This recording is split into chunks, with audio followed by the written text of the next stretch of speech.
¿Por qué se celebra más el 5 de mayo en Estados Unidos que en México, si fue una victoria mexicana? Soy el maestro Eric G. Cárdenas y esto es México antes de México. Como muchos de ustedes saben, el día de hoy, 5 de mayo, se celebra el día de la batalla de Puebla, donde el ejército mexicano derrotó a los franceses. Pero ¿por qué en Estados Unidos a veces toman el 5 de mayo como la independencia de México?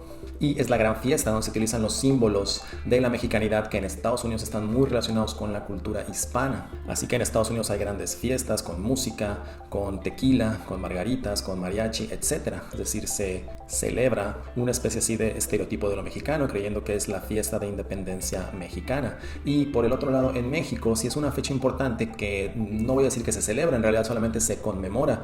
En la ciudad de Puebla sí se hace un desfile conmemorando esa batalla y allá sí es un suceso mucho más importante de lo que es en el resto del país. Y aunque es una fecha de descanso obligatoria, es un día de asueto oficial en México, la verdad es que los sucesos de la intervención francesa y de la batalla del 5 de mayo más o menos pasan desapercibidos en la cultura mexicana y no se trata de una de las grandes fiestas nacionales como podrían ser las fiestas patrias de septiembre. En este video, más allá de hablar de los sucesos específicos que ocurrieron durante la invasión de Francia, voy a hablar acerca de los cambios geopolíticos que sucedieron a lo largo del siglo XIX y usaré esta fecha del 5 de mayo como pretexto también para analizar la importancia cultural de las intervenciones extranjeras en México. Así que si te interesa saber por qué se celebra más el 5 de mayo en Estados Unidos que en México, quédate hasta el final de este video para comprender todo el contexto. Para entender la importancia de la victoria mexicana frente a los franceses en la década de los 60 del siglo XIX, es importante ver cuál fue la presencia de Francia en el continente americano. Y es algo de lo cual no se habla mucho ni se conoce mucho, pero al igual que España, desde el siglo XVI, Francia establece el virreinato de la Nueva Francia en lo que es actualmente la región de Quebec, en Canadá, y a partir de ahí, a lo largo de los siglos, empieza a explorar toda la cuenca del Mississippi hasta llegar a la desembocadura de aquel río en el Golfo de México. Es un territorio muy extenso, conocido como la Luisiana, que se bautizó con ese nombre en honor al rey Luis XIV de Francia. Ya a mediados del siglo XVIII ocurrió un conflicto muy relevante a nivel mundial que es conocido como la Guerra de los 7 Años, la cual culmina en 1763. Como resultado de esta guerra, Francia tuvo que ceder a Inglaterra los territorios de la Luisiana que estaban al este del río Mississippi, y España, como otra de las naciones que estuvo en el bando perdedor, tuvo que ceder también a Inglaterra la Florida. Sin embargo, España retiene, al ser aliado de Francia, la posesión de la Luisiana del lado occidente del río Mississippi, conocida desde ese entonces como la Luisiana española. A raíz de la independencia de las 13 colonias inglesas y en virtud del apoyo que le había dado España a estas 13 colonias y a la naciente nación de los Estados Unidos, entonces la Florida regresa a posesión española. Pocos años después, cuando empieza el surgimiento del Imperio Napoleónico después de la Revolución Francesa y por los movimientos que estaba haciendo el Imperio Napoleónico en Europa, España logra negociar algunos de esos territorios en Europa a cambio de la Luisiana española, que regresa a poder de Francia, la cual va a administrar a partir de la ciudad de Nueva Orleans. En este punto vale la pena hacer una reflexión que conforme se expandía imperialmente el país de Francia, existía la ideología de que debido a que los países en América eran de filiación latina, es decir, que hablaban idiomas provenientes del latín como el español, el portugués y el francés, entonces esta América Latina debería ser controlada por Francia. Estos sueños imperiales de Napoleón fracasaron, como fracasó también su campaña. Sin embargo, el nombre de Latinoamérica o América Latina se le quedó a esta región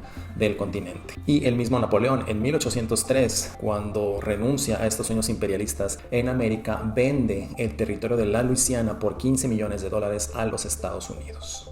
Así que empieza la expansión de esta nueva potencia en Norteamérica. Bueno, y también sabemos que la expansión del Imperio Napoleónico en Europa no le resultó muy bien a España tampoco, pues eso viene a detonar los movimientos separatistas en todos los virreinatos que había en el continente americano. Así que tenemos por un lado que Francia y España se están debilitando y están perdiendo sus posiciones en el continente americano, mientras que Estados Unidos empieza a cobrar más presencia y más poder.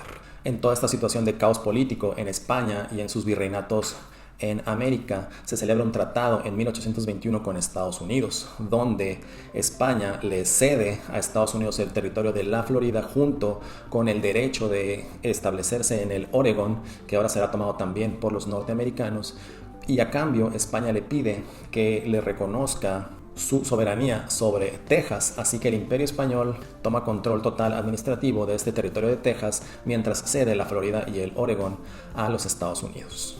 Sin embargo, meses después iba a venir la declaratoria de independencia del Imperio Mexicano, así que el territorio de Texas queda como un territorio en disputa que, según México, le correspondía a él como nación independiente. También Estados Unidos decía que no estaban claros los límites de la Luisiana que había adquirido de los franceses, y España quería hacer válidos también los acuerdos de considerarse el poseedor de este territorio.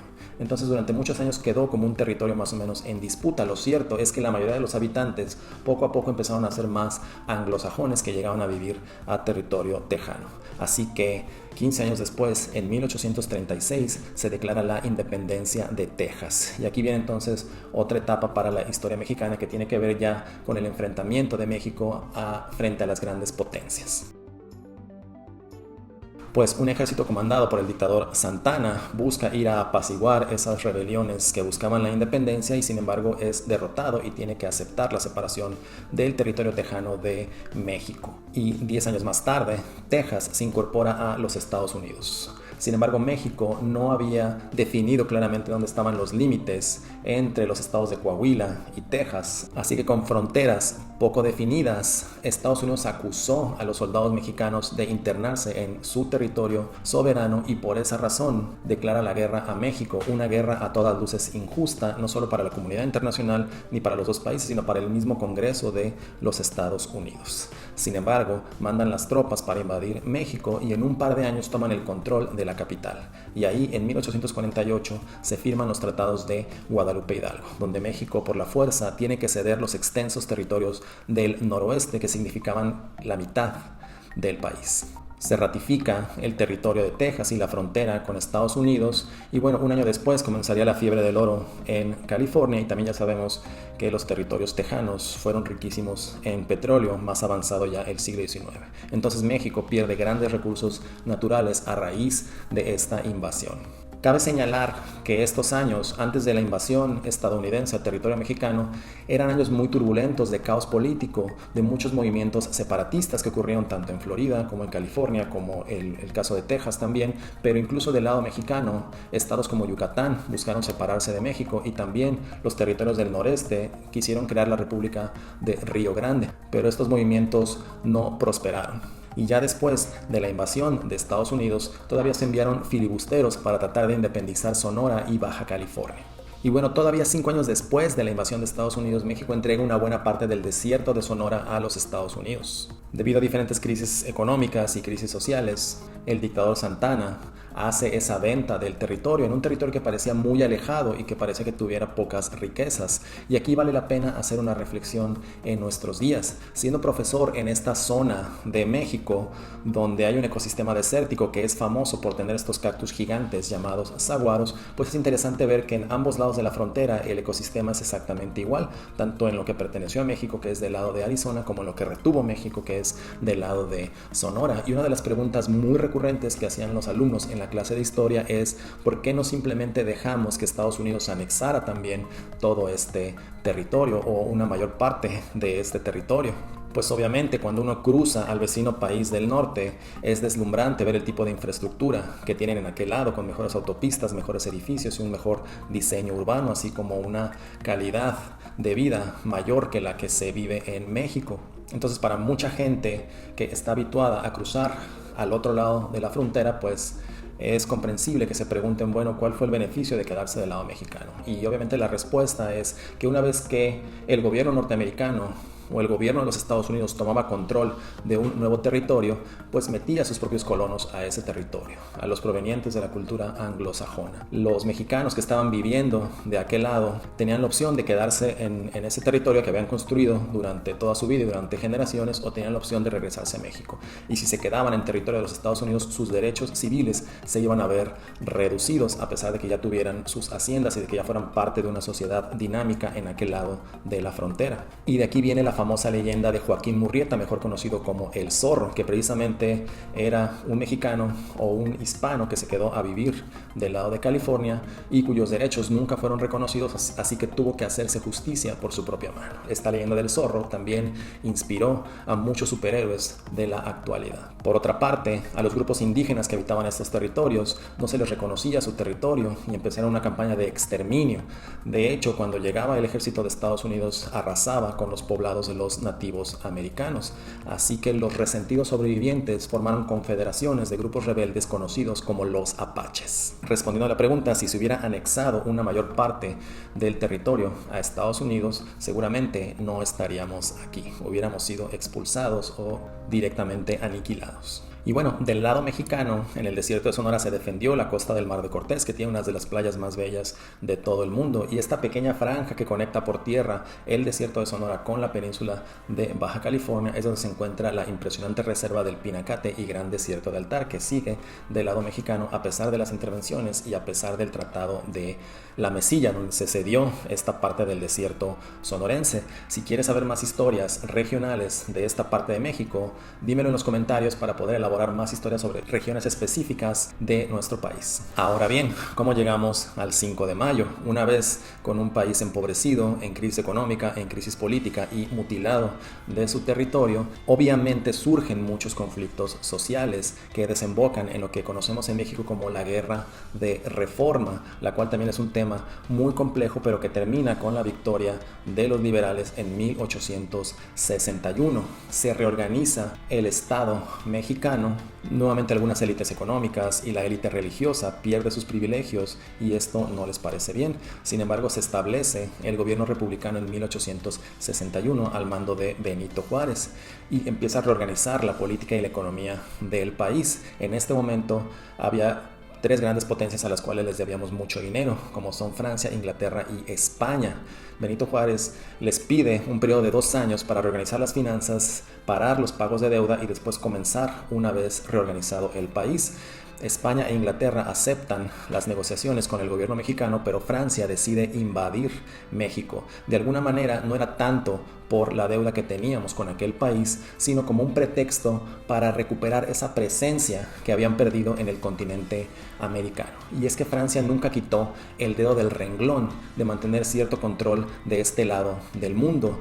Un par de décadas atrás, en 1838, ya habían mandado un ejército a intervenir en los asuntos nacionales. Y es que un grupo de comerciantes franceses radicados en la Ciudad de México le estaban pidiendo al gobierno mexicano una indemnización por los daños ocasionados en sus comercios, debido a que uno de los voceros franceses tenía como negocio una pastelería. A esta guerra se le conoció como la Guerra de los Pasteles, donde efectivamente intervino el ejército francés para que México aceptara pagar las indemnizaciones a sus ciudadanos franceses. Ahora entonces, en 1862 el ejército francés desembarca en Veracruz y comienza su avance tierra adentro para tomar la Ciudad de México. Un punto clave antes de llegar a la Ciudad de México es la ciudad de Puebla, y es la ciudad que piensan tomar precisamente el 5 de mayo de 1862. Y ahora bien, con una brillante estrategia del general Ignacio Zaragoza, se logra repeler el avance del ejército francés y entran en franca huida de la ciudad de Puebla. Así que Ignacio Zaragoza avisa al presidente que las armas nacionales se han cubierto de gloria. Y esto lo repiten los diarios para celebrar la gran victoria que tuvo un país como México frente a esta gran potencia militar y económica que era Francia. Como dato interesante, Ignacio Zaragoza había nacido en Texas, pero en esta época donde el territorio y las fronteras no estaban totalmente claras, así que se considera que nació en el estado de Coahuila, y hasta la actualidad el estado de Coahuila es llamado Coahuila de Zaragoza, así como la ciudad de Puebla también es llamada Heroica Puebla de Zaragoza de manera oficial. Sin embargo, Ignacio Zaragoza muere pocos meses después de una epidemia de tifoidea.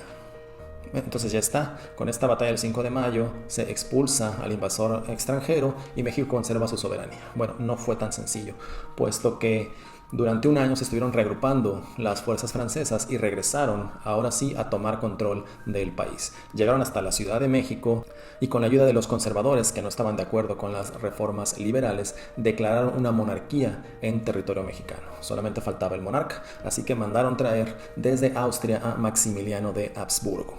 Ese también es todo un tema en la historia de México, pero bueno, su gobierno en realidad solamente duró unos 3 años. Pues al parecer la intervención francesa en México no traía tantos beneficios a Francia, por un lado. Por otra parte, las ideas del emperador Maximiliano y de su esposa Carlota crearon un gobierno mucho más liberal de lo que los conservadores esperaban y tampoco les parecía mucho cómo estaba manejando al país. Por otra parte, la década de los 60 del siglo XIX representó para Francia una época de grandes cambios políticos, de grandes cambios sociales. Hubo muchas reformas en el Parlamento, también hubo muchas élites que dejaron de apoyar al imperio de Napoleón III, además de que empezaban a crecer las tensiones con Prusia. Entonces parecía que era más urgente resolver los asuntos en su territorio, en Europa, con su ejército, que dejar un ejército destacado en un país como México. Así que poco a poco se empieza a retirar el ejército de Napoleón III de regreso a Europa. Y ya para 1867, los franceses que quedaban ocupando México no representaban una gran oposición para el ejército republicano, por lo cual el 2 de abril de 1867, al mando del general Porfirio Díaz, se da la otra batalla de Puebla. Y en esta batalla de Puebla, que es una estrategia muy bien realizada para tomar el control de esa ciudad, Porfirio Díaz abre el camino al ejército republicano y a la expulsión definitiva de los franceses de territorio nacional. Días después toman Querétaro y la Ciudad de México, donde iban a apresar al emperador, que era considerado un usurpador del gobierno mexicano, y finalmente es fusilado en el Cerro de las Campanas. Ahí es donde muere Maximiliano de Habsburgo y también es donde se da carpetazo final a la presencia de grandes potencias europeas, no solo en México, sino en toda la tierra continental del continente americano. Sin embargo, esta batalla definitiva en Puebla no fue el 5 de mayo de 1862, sino que fue el 2 de abril de 1867. Entonces, ¿por qué se celebra más el 5 de mayo que el 2 de abril? Bueno, ahora te voy a decir cuáles son las 3 principales razones por las cuales sucede esto. El primer punto tiene que ver con la historiografía mexicana. Pues el dirigente de la victoria definitiva es Porfirio Díaz, quien después se convertiría en dictador. Y nosotros tuvimos una revolución en México, una guerra civil, precisamente para luchar contra este dictador. Y se supone que el sistema político, el sistema presidencialista que surgió después de la revolución, pues era el sistema que atacó al dictador. Entonces no se puede ensalzar el heroísmo de Porfirio Díaz, pues se le tiene como un personaje negativo en la historia de México. Así que ese es el punto número 1. Es mucho más sencillo ensalzar al primer general que peleó en la batalla del 5 de mayo del 62, que fue el general Ignacio Zaragoza. El punto número 2 es que es mucho más romántico recordar la batalla del 5 de mayo, pues era un ejército imperial totalmente completo y decidido a tomar el control de un país, y no pudo, sino que fue derrotado en la ciudad de Puebla. Y como les acabo de comentar, pues se reorganizó y después sí tomó el control del país. Y sin embargo, lo que sucedió el 2 de abril es que ya era un ejército en retirada, ya no estaba ahí todo el poderío francés para luchar contra Porfirio Díaz y contra el ejército mexicano. Entonces, la batalla del 2 de abril no es una batalla tan espectacular como la batalla del 5 de mayo. Y el tercer punto es porque en Estados Unidos hace mejor clima en mayo que en abril. Y esto podría parecer una tontería. Sin embargo, recordemos que con la expulsión de los franceses del territorio mexicano les hicimos el trabajo a los Estados Unidos de quitarles cualquier amenaza de otra potencia europea de tomar control en tierras americanas. Esta idea que tenía Napoleón de controlar una América Latina estaba totalmente opuesta a la idea del destino manifiesto de los Estados Unidos, donde era América para los americanos. Así que una vez expulsados los franceses de territorio nacional, la gran potencia que estaba surgiendo, que era Estados Unidos, tenía el terreno libre para controlar todo el continente americano. Es decir, mientras Estados Unidos estaba librando su guerra civil y eran vulnerables, en México les hicimos el trabajo de expulsar estas amenazas de otras potencias mundiales. Y como la historiografía mexicana reconoció más el 5 de mayo que el 2 de abril, entonces ellos reivindican pues también esta fecha para hacer sus celebraciones. Claro que para ellos sí es una gran fiesta porque esto significó que se iban a consolidar como la gran potencia que son del continente. En la actualidad, Estados Unidos es el segundo país hispano del mundo. México, con sus casi 130 millones de habitantes, es el principal país de habla hispana. Después le sigue Estados Unidos con casi 60 millones de habitantes y después muy cerca, con unos 50 millones, están España y Colombia. Pero es muy importante la presencia actual de los hispanos en Estados Unidos. Esta fecha del 5 de mayo se utiliza como una manera de expresar ciertos estereotipos de lo mexicano y de la hispanidad, es decir, la fiesta, un poco el carácter cálido, el carácter festivo de esta cultura, y pues es una celebración para ellos también comenzar esta época de verano. Entonces, mientras que para nosotros los mexicanos la expulsión de los franceses pasó más o menos desapercibida, pues lo que vino después en el siglo XIX fue un periodo de dictadura, para los Estados Unidos representó la consolidación de su poderío de este lado del mundo, en este continente y eventualmente a nivel global. Entonces, por eso lo celebran mucho más que nosotros. Ahora bien, como dato curioso, se dice que conforme se estaban retirando los soldados del ejército francés, muchos de ellos en realidad no querían regresar a Francia, encontraban mejores condiciones en México, además de que no querían irse a enfrentar al ejército de Bismarck con el que estaban creciendo las tensiones. Era mucho mejor quedarse aquí en tierras mexicanas. Se cuenta, esto es parte de la historia oral, habría que checarlo un poco más en los documentos, pero que algunos de los desertores se iban a algunos territorios alejados para que no fueran juzgados precisamente por desertar del ejército. Una de estas regiones en particular es una región un poco aislada en Jalisco que se le conoce como la región de los Altos, y ahí supuestamente quedaron varios miembros del ejército francés, y cuando se casaban con las mujeres locales mandaban traer una orquesta con diferentes instrumentos de viento y de cuerda para hacer el matrimonio, para hacer el mariage. Y supuestamente de ahí, de esta tradición y de esta presencia francesa, se conformó el mariachi, que es patrimonio cultural de la humanidad y un símbolo representativo de la cultura mexicana. Pero esto también, como les digo, habría que checarlo un poco más en los documentos, pero es parte de la historia oral y de la herencia un poco de la última presencia europea en México. Y ahora tú dime qué piensas, que ganamos la independencia de una nación europea, en este caso la independencia de Francia, a cambio de la dependencia con Estados Unidos. ¿Sabías de la gran presencia que tuvo Francia en el continente americano? ¿Y tú cómo celebras el 5 de mayo? ¿Te habías dado cuenta de estas luchas globales que tuvieron lugar en suelo mexicano? Y bueno, para terminar, les quiero dar las gracias por todos sus comentarios, por todas sus suscripciones. El canal ha estado creciendo mucho recientemente, ya casi llegamos a los 3,000 suscriptores, lo cual es un gran logro para un canal cultural como este, que lo que busca es mostrar una historia más objetiva y más reflexiva para ayudar a abrir la mente de los mexicanos y de los hispanos en general. Por favor, mira otros videos y si te pareció interesante esta información, si te aportó algo, te pido que me des el pulgar arriba, que te suscribas y que le piques a la campanita para que no te pierdas los estrenos. Yo soy el maestro Eric G. Cárdenas y esto fue México antes de México. Nos vemos hasta la próxima.